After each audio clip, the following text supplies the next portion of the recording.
အားလုံးပဲမင်္ဂလာပါရှင်။မျှဝေပေးခြင်းတဲ့အကြောင်းအရာကတော့မင်္ဂလာစရန်ငွေပေးချေပြီးမှမြေအမျိုးအစားလိမ်လည်ခံရမှုကိုရှောင်ရှားနိုင်ဖို့အတွက်တတိပြုရမယ့်အချက်လေးတွေကိုကျွန်မအထက်တန်းရှိနေနှင်းဝီထွန်ကနေပြီးတော့ကိုယ့်ရဲ့အတွေ့အကြုံအရာပေါ့နော်ပြန်လည်ပြီးတော့မျှဝေပြီးသွားမှာပဲဖြစ်ပါတယ်ရှင်။ဒီလိုမျိုးလိမ်လည်ခံရတာတွေပြီးတော့မင်္ဂလာစရန်ငွေပေးချေပြီးမှငွေပြန်မရတာငွေပြန်မရနိုင်တဲ့ပေါ့နော်အဓိကအကြောင်းအရင်းကတော့ဒီအသင့်ဝယ်ယူပြီးတော့ပြုလုပ်ချုပ်ဆိုထားတဲ့စရန်ပေးစာချုပ်တီကြောင့်အများစုကကြုံတွေ့ရတာပဲဖြစ်ပါတယ်ရှင်ဘာလို့အဲ့ဒီစာချုပ်ရဲ့သဘောတဘာဝကကြတော့သူကရောင်းသူအကြိုက်ပေါ့နော်ရောင်းသူအကြိုက်ထည့်ချုပ်ထားတယ်ဒီအသင်းပြုလုပ်ထားတဲ့စာချုပ်တီဖြစ်တယ်ဝယ်ယူသူအတွက်ရပိုင်ခွင့်နဲ့ကာကွယ်ပိုင်ခွင့်ပေါ့နော်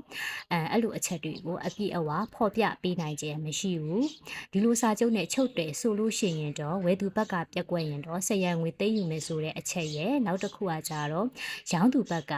ဒီမြေအမျိုးအစားတွေ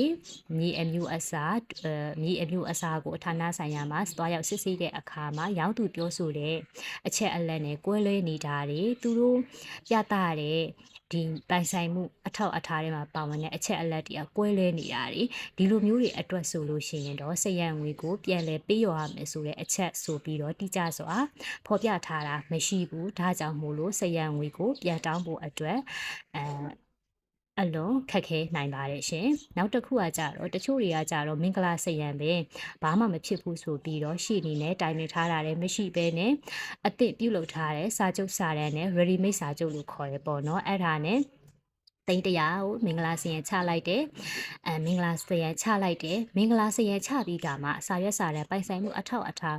မူရင်းတွေကိုကျမတို့ကရှိနေရှိရတရားပေါ့နော်ဌာနဆိုင်ရာမှာစစ်ဆေးကြည့်တဲ့အခါမှာတစုံတရာကွဲလဲမှုဖြစ်နေတယ်ဆိုလို့ရှိရင်တော့ဒီစာချုပ်တွေကအသစ်ပြုလုပ်ထားတဲ့အတွက်ကျမကပြောခဲ့တဲ့အချက်တွေမပါဝင်တာဖြစ်တာအတွက်စရန်ငွေပြန်လဲတောက်ခံဖို့အတွက်ခဲရင်နိုင်ပါတယ်ဒါကြောင့်မို့လို့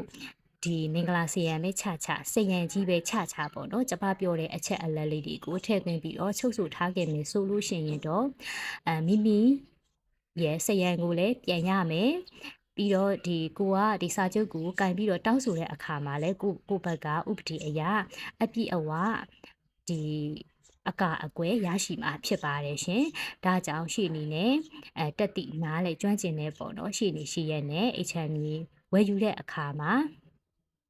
အကြံဉာဏ်တွေရယူဖို့မျှဝေပေးကြပါတယ်ရှင်။